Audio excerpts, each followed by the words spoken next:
can see a lot of buzz and excitement finally back in the automobile space. And why not? It's been a long time coming. And the good part is that most of the brands are gearing up in a big way to try and address all of this pent up demand. We are seeing a lot of excitement from BMW in India. First, it was the bikes, and now it is the car division that's giving us an all new model. So, we've got the 2GC that's finally here. And to talk about that and a whole lot more, joining me from down under is the gentleman who heads the BMW business here in India. And of course, no stranger to all of this, Vikram Pawah. Hi there, Vikram. Good to see Good you. eye, I should say. Good eye, mate. Good eye. let me get all my Aussie cliches out of the way. That's all right, no worries. How have you been? Pretty good. How about you? The same. Can't complain. God's been kind. I think we've all come through some tough days, and managing to navigate all of it, I think, has been or successfully has been the blessing. I think we're all finding a new normal, aren't we?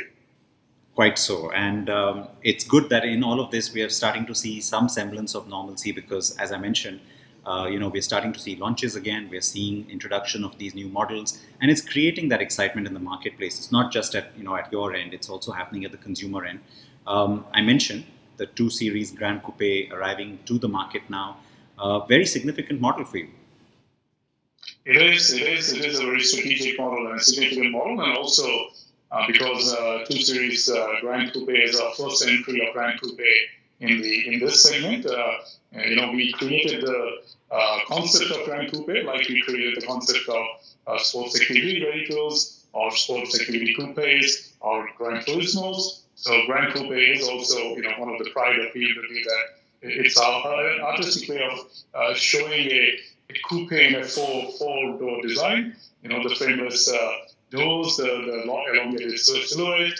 It comes out beautiful, from a design point of view. So having that at the entry level is going to be fantastic because it will help us attract a lot of newer customers.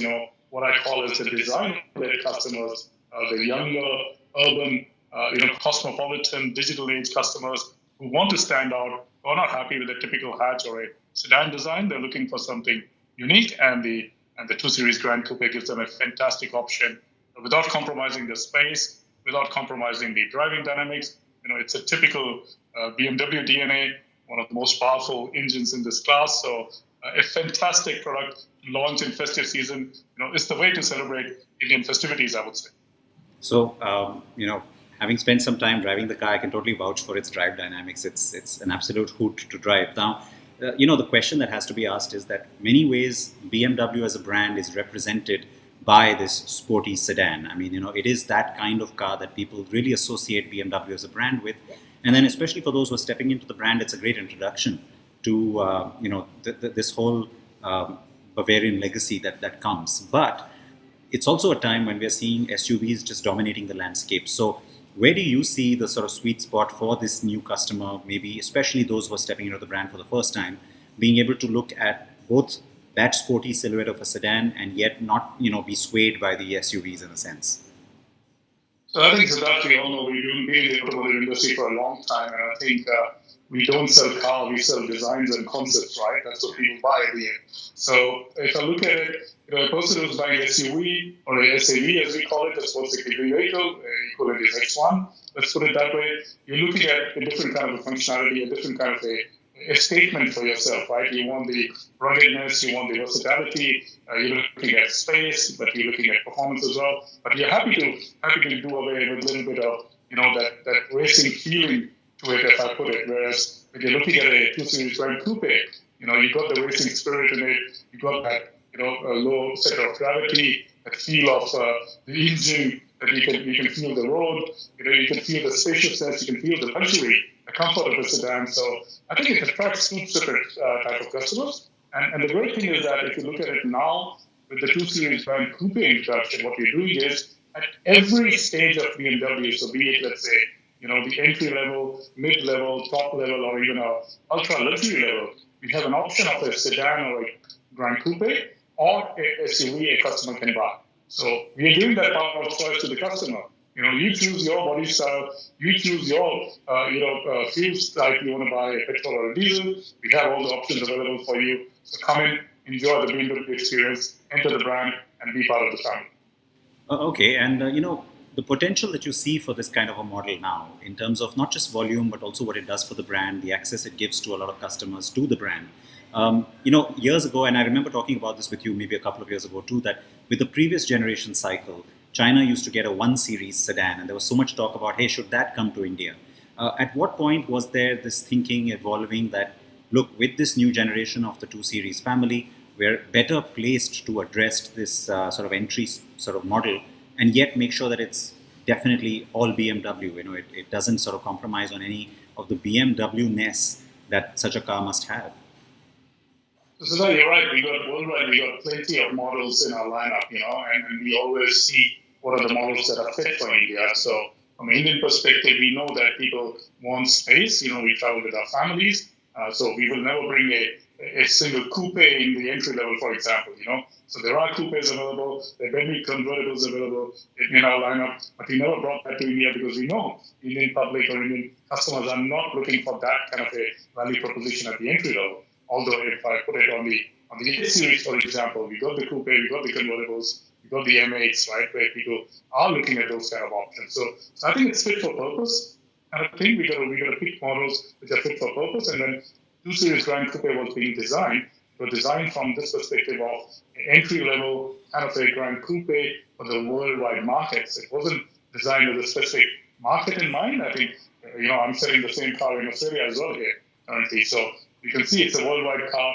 It fits the purpose for that young, urban, cosmopolitan customer that I spoke about, who wants a style statement, who doesn't want to get, bogged down with a simple sedan or executive sedan. They want to say that, no, I stand out, I'm an extrovert, I belong to something, I want to make a statement, and the Gran Coupe gives me that statement. So it is perfect fit for India. I think the Indian younger customer, if I look at it, really want that kind of a standout design.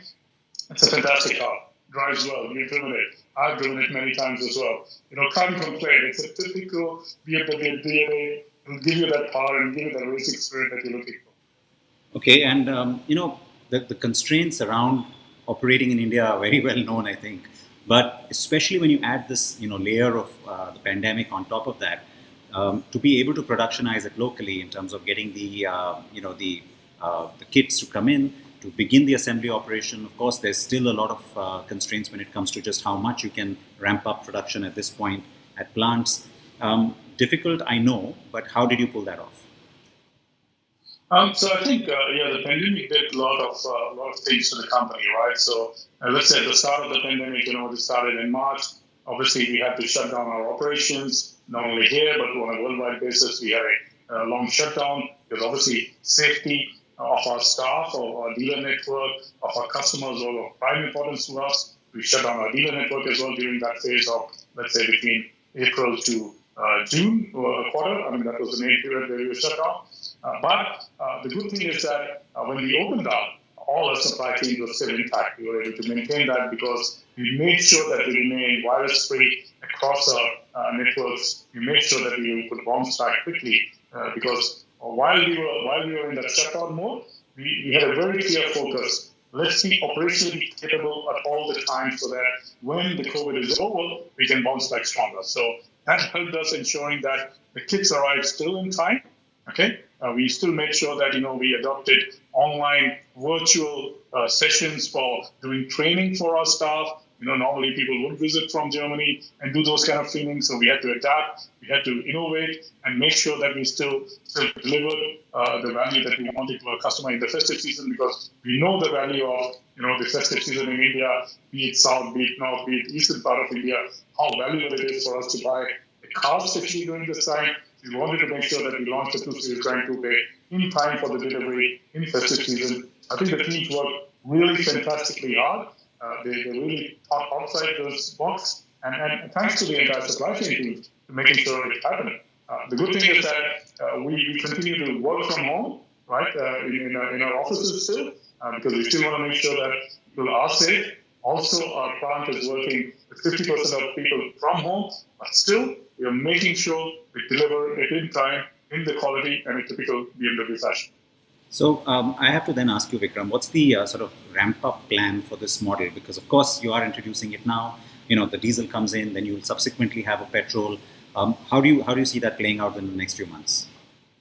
So the ramp-up plan is similar to what we have ramp-up plans when we introduce a new platform altogether, right? So we did that with the 5 Series, if you remember, a couple of years back, and I remember we spoke about it at that time as well. We introduced the diesel first, and we introduced the petrol. So we do it in a staged manner because we want to make sure that we stabilize the supply chains and the production systems, and the ramp-up can happen slowly. You're right, the petrol comes in a little bit later, and that will be a fantastic car as well when you see it. Okay, when you drive it, it's going to be wonderful as well. So I'm sure the customer will have something really to celebrate in the new year as well. But will that also be locally assembled, the petrol?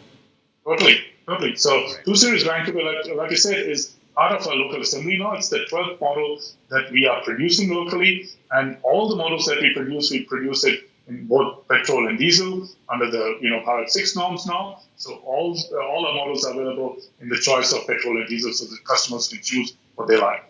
Now, this whole talk about diesel, I mean, even when I was driving this car and talking about it on social media, everybody had a lot of curiosity around the fact that, how come it's a diesel, and does that make sense? Is it still as sporty? And those are, of course, different mechanical issues that people want clarifications on. But as strategy goes, considering that not everyone in the space that you operate in is sticking with diesel, does it give you almost like an advantage, you think? So that I think as a company, we made a very conscious decision, and I step back to, let's say, 2013 when globally we introduced the i3S, okay, the first fully electric car from BMW, and everybody thought we were too much ahead of time, right? I think I remember that was the dialogue everybody was having at that time. Why do you need to introduce that kind of a car so early? And what that did to us as a company was it gave us time to create capabilities, to produce different drivetrains, right? In a single factory. So now we have built up the capability as a company to be able to produce a petrol, a diesel, a plug-in hybrid, or electric vehicle on the same assembly line or the same platform. And that's what you'll see us doing more and more in the future is we want to give that power of choice to the customer because we strongly believe that I think the experience of individual mobility needs to be technological agnostic or fuel agnostic or drivetrain agnostic. It should be your choice as a customer because every customer is not the same. Customers living in an ultra modern, urban area compared to a customer living in a rural area, it's going to have different needs. So it's your choice, and you're going to make sure that you get the choice. So in India at the moment, because of this concept, because of this strategy that we adopted so early in our piece, we are able to offer both petrol and diesel to our customers. Yes, we are delivering more value to our customers as we promised. We're a customer-centric company, and we want to make that choice with the customer. You choose, we deliver. Well, I can't complain because I totally thought driving that diesel was an absolute delight. But 190 horsepower is not something you will not like, isn't it? So, yes, what's not to like, I think, is probably the best way to put it. You opened the door then to EV because, I get it. In India, it's more of a statement at this point rather than a real business strategy. But we are seeing, the Mercedes-Benz EQC has arrived. The Jaguar I-Pace arrives in hopefully about a couple of months is what we're being told. What is your thinking around maybe introducing, at least in part, or in a token fashion at this point, an electric BMW model to India? So Siddharth, like I said, globally we were much ahead of this electric piece. So, and I think we have made it very clear what our intentions are over the next couple of years. We want to have 25 electrified products by 2023 in our lineup. So half of them will be fully electric, the rest of them will be plug-in hybrid electric vehicles. So great lineup there, and you would have that at every level as well. So again, you'll have at entry, mid, top, and ultra luxury level. There would be those options available. I want to bring all of them to India. Let me be very clear. That's what I would love to do. But like I said, I'm a customer-centric company as well. I have to make sure that I bring it in when there is policy framework to support it, when there is an ecosystem to support it, when there is infrastructure to support it. Because I'll give you a simple example. For example, in Germany, when we do a test drive of the electric vehicle, we are very pedantic about one thing. Number one, the car should be fully charged up so that the customer can have an uninterrupted experience of the electric. Okay. Number two, we find out where the customer resides, what areas do they live in. We'll give a test drive only if we are sure they can have the charging available in the route that they have. Because if you want to experience a car, if you want to experience mobility, it has to be uninterrupted. So if I bring, let's say, I can bring in the iX3 tomorrow. I can do that if you're going to launch, next year. You can do that. But if you don't have infrastructure available, how are you going to enjoy it? That looks nice. It's interesting you chose that example because that would be the ideal one, isn't it? It is. It has to happen. If you want to go from, let's say, from Gurgaon to Jaipur, right? I mean, I'm sure you do those trips quite a bit as well from a holiday perspective with your family. If there is no infrastructure of charging available, then what's the point? So yes, we'll bring it in. We're watching that space very, very carefully. We really hope that the government puts a nice policy framework in place in terms of also adoption of that technology, in terms of some incentives that are there. The charging infrastructure should be put in place, and there should be a very robust long-term stability of that policy framework as well that will allow growth of that segment. We have the products. We'll bring it in. We can, like I said, we can create that power of choice for our customers as soon as the things are there. Okay. Now the entry-level, products, that strategy. Again, this is something that you and I have also spoken about in the past. It is going to unfold now, as you've always had the X1, now you have the 2GC. There has been something sort of holding back the volumes or the excitement from a customer perspective in this space. This is the sense we've had for a while. Do you think we're finally on the brink of that starting to open up in some way? And if yes, what becomes of this 2 Series? Does it become a family in India? X1 is our entry-level model. Will continue to remain an entry-level model, right? That's our starting point for entering into brand BMW. 2 Series Gran Coupe gives another option, on the same mark of the entry level to have a kind of a Gran Coupe or a sedan design that you would prefer. Now, product for me is one part of this puzzle to unlock that potential of what we call as growing the premium segment, and I think. We have made it very clear as BMW, our intention as we always very clear, we are here to grow the segment. That's what our job is. And we'll continue introducing products, and not only this one, but in future as well, make sure we continue to grow the segment. But I think there are some other elements that come into play as well. So one is, I would say, infrastructure. And like I said, especially now with this pandemic situation, we all know how much time we're spending with our families. And I'm sure when we start going for holidays, we prefer going on a driving holiday instead of jumping on a plane. Right? That will become the new normal, like I said. Those are the new normals that are going to happen. So then you want to have cars which can drive beautifully on these infrastructures. So as the road network develops, you like even more beautiful cars that drive well, right? So the 2 Series Gran Coupe, the 3 Series, you love those kind of cars because they drive so well and you enjoy your time with your family and you can enjoy the luxury as well. Okay, so that's one part. That will grow the market. The third part is the policy framework and the support that the government offers. And I think I've been very vocal about it in the past as well. The taxation regime, right, in India is remarkably high. Right? I think it dissuades people from enjoying what they can, what they do overseas, right? So we're depriving ourselves in some way to be at the same level as our international counterparts.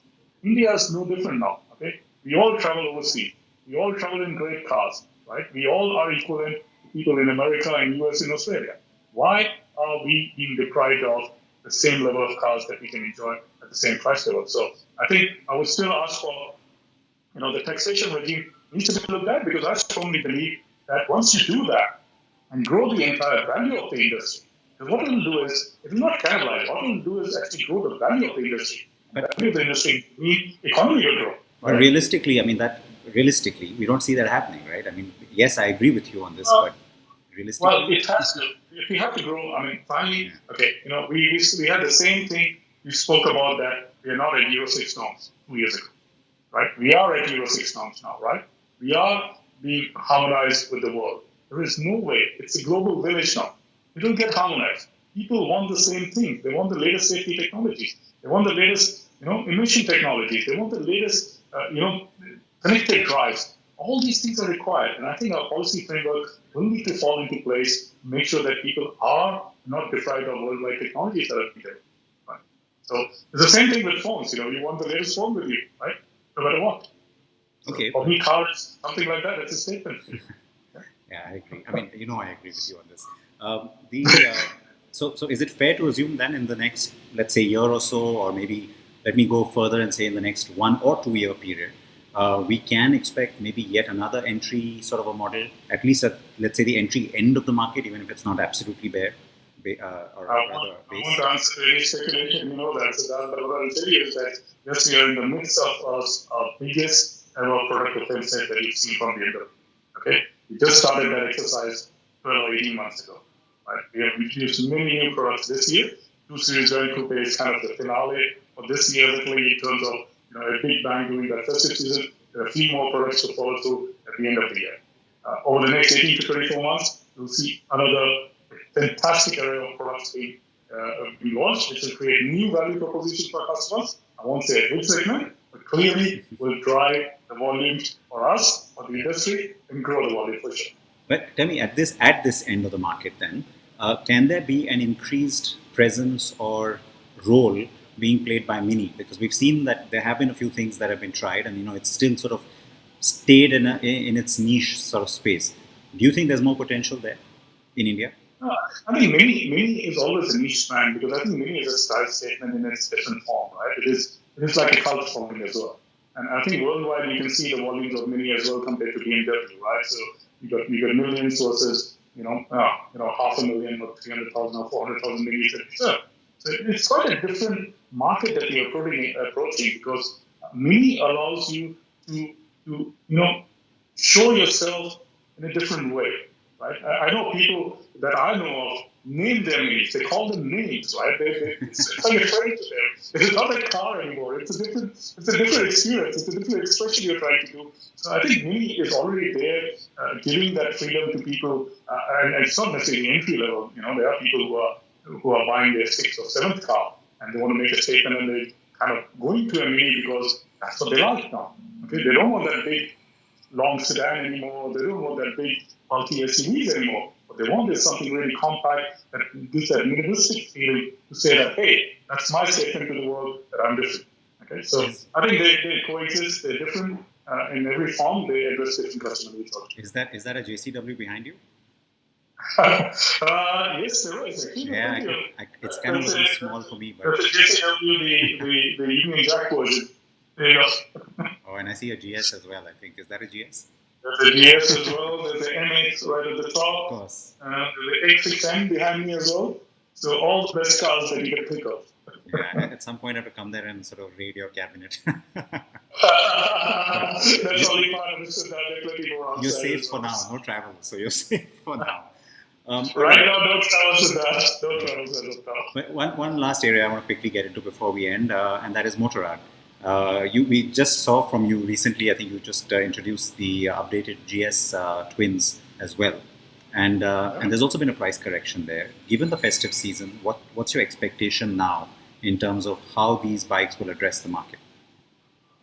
So I think when we introduced these two products in 2018, I remember we met during that launch as well, and it was a clear statement of saying that now BMW is accessible to people, who are especially the novice riders or the returning riders who don't want to go all the way to a 700, 800 or 1250 cc bike. So be it the 310R or the 310 GS, both those options are available to you to get back into riding and enjoy leisure riding for sure. And since then, we had a fantastic response. We've sold about 5,000 of these bikes in India since it launched in 2018. So great result there. And now was the time to go with a refreshed version with a little bit more technology, obviously with the BS6 engines in it, with a lot of new color schemes, a little bit more features in there that allow customers to experience it even better. Obviously, pricing is dependent on the volumes. So obviously, as the volumes grow, you're able to correct the pricing. I think we've got the right price point in terms of that sweet spot now. The response has been phenomenal. I've been getting messages, the team's been getting messages. The order booking has been phenomenal as well. We're going to have a really, really great festive season for sure. Obviously, we have to make sure that we ramp up production in line with that now in terms of the demand. But don't worry, we will catch up with it. But it's a good problem to have in this environment, I would say. Same as our X7 that we have, I would call it. It's sometimes good that people wait for it as well, because when you wait, it becomes even more exclusive and the experience becomes even fantastic. So the Street and GS are right there now. Great experience for our riders, and I think you'll enjoy it as well if you go for a ride on those. Okay, so let me ask you this then. The first, of course, this year has been really tough. It's been something nobody could have planned for. Given everything we've come through over the last 6 to 8 months, how do you expect the calendar year to sort of end out for you? Are you expecting a nice, healthy order book in terms of the bookings, both for the cars as well as the bikes? And what's your outlook, as we go through this festive season and then end off the year in December? So Siddharth, if I now rewind back and think about 2020 as the entire year, so if you look at quarter one, we went through the transition from BS4 to BS6. We had to go through that transition, and not only us, but the entire industry went through that. Quarter two, obviously, we all know was more or less a lockdown quarter for everyone. So literally a washout quarter, let's put it that way, from a sales or a business point of view. Quarter three, which is starting from July, we started seeing month-on-month improvement in sales, because as the economy is opening up, as the markets are opening up, dealerships are back 100% operational now. Our plant is back operational now. So we can see now demand picking up month on month. And I think the festive season will be really a good one. Really hoping that it will show some good signs. And then again, then we got the end of the year, obviously, that sale event that happens in the end of the year where people try to buy before the change of the year. So we do expect strong sales in that as well. Having said that, if I put the entire year 2020 together, obviously it will be a decline from 2019, no doubt about it. I think let's be realistic about it, because I don't think you can recover a quarter worth of sale in the balance part of the year so easily, especially when we don't know whether we are actually flattened the curve with COVID as yet. I think that is a big concern for us, and that's why our priority number one still is to ensure the safety of our staff, of our customers, make sure that everyone is safe and they feel safe in working with us. So we have got all these contactless experiences for our customers that we are delivering currently, so that they are safe at their homes and still enjoy their cars, be it servicing or be it purchasing. So that's there. So yes, let's see. It'll be a bit tight towards the end of the year, but I'm excited that as BMW will show some nice numbers because of new models. Obviously, we will give some impetus there, and I'm really hoping that 2021 will be much better, because what I'm seeing, for example, in Australia, when you flatten the curve, right, when that happens, once you've gone through that cycle and people come back into the market, a couple of new normals that are happening. One new normal is that personal mobility becomes even more important. As individuals, I think we realize that shared mobility is maybe not the way to go. It's more about personal mobility. So then you start looking at cars, obviously back into the space, instead of looking at shared mobility, which was the trend pre-COVID. The second thing what you start looking at is that when you're not traveling so much, when you're not going for so many international holidays, you are spending so much of your time more with your family. You want driving holidays. And when you want driving holidays, you want really good cars. Right? Because if you want to go for a nice holiday, you want to go in a car that feels luxurious. So that's what you do when you go on a holiday. And I think we're seeing a really strong demand pull for luxury cars, for premium cars across the world, post the bounce back. And I expect the same thing to happen in India as well, because I think finally, like I said, we all deserve a treat. We've all gone through a lot of crisis, a lot of tough time. We need to celebrate. We need to treat ourselves to something good in life. I think car is the best thing to do that. Okay, so last question then. You mentioned that your immediate priority right now in the short term is ensuring safety of the operation of what happens at the customer end, no doubt. What then is your number one priority for 2021 for the Indian market?